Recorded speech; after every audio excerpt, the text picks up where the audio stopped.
बोलिए शंकर भगवान की जय, साथ ही माता गौरी की जय। देखिए सबके मन करला कि हमरो दूल्हा तनी गोरू रहता, सबके दूल्हा गोर आवलन तो मन करला कि तनी दूल्हा गोरे रहतन तो बढ़िया लगता। गौरी माँ के जब शादी होके लगलक, भोले बाबा अइलन, तिनकर तो भेषे भूषा अजनबी न बा, मार लपेट लिहन भभूति उभूति तो करिया दिखे लगिया। अइलन जब शादी में तो गौरी माँ के सहेली लोग हलन से सब हंसे लगलन गौरी माँ के। तो का कहे तो सहेली लोग जरा रमें सब ध्यान से सुनब, बड़ा बढ़िया बा गीतिया। और पसंद आई तो हमारे चैनलवा के सब्सक्राइब जरूर करब, वीडियो के लाइक कमेंट तो करबे करब। तो हम सुनावे जात बानी, गाएंगे बढ़िया से ना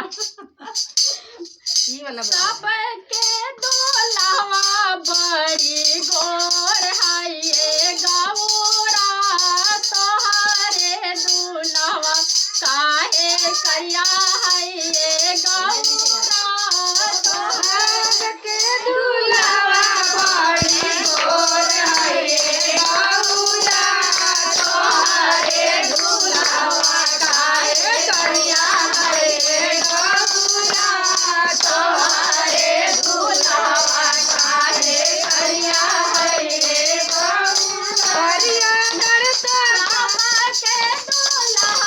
बड़ी गोर है ये गौरा, सबके दुल्हवा बड़ी गोर है ये गौरा, तोहरे दुल्हवा काहे करिया है ये गौरा, तोहरे दुल्हवा काहे करिया है ये गौरा।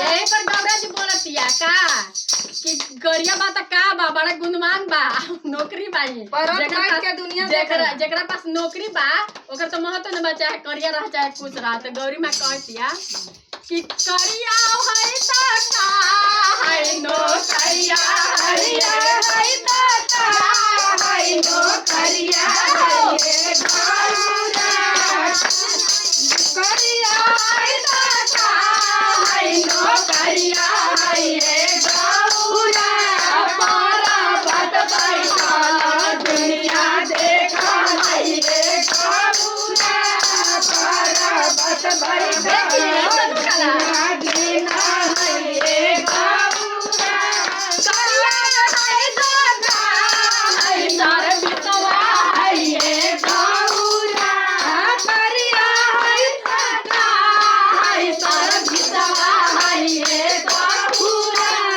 पर्वत बैठल दुनिया देखा है ये गौरा, पर्वत बैठल दुनिया देखा है ये गौरा, सबके दुल्हवा बड़ी गोर है रे गौरा।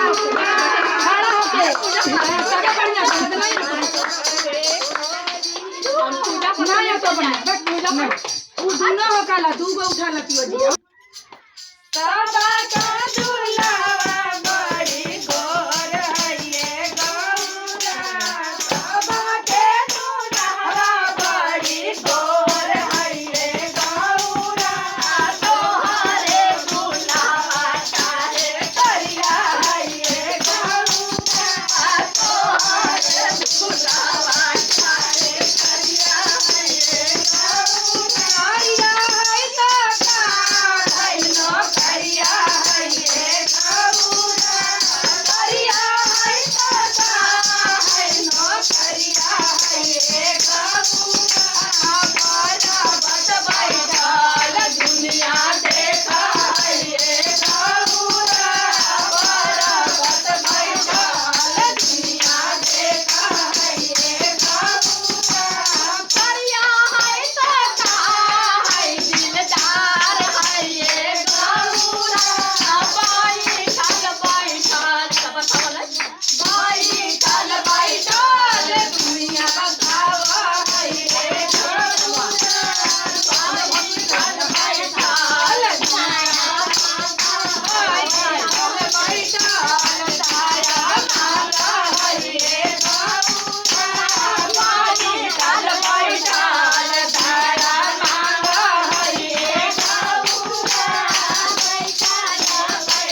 लड़ बाड़ी तो तनी अभी थोड़ा फुला देवे के चाहिए और फुलैला नहीं कि गौरी मैया कढ़ौरी हो गई क्या कहलन भोला बाबा मतलब गौरी माँ से तोरे तोरे खातिर अब जीना है गौरा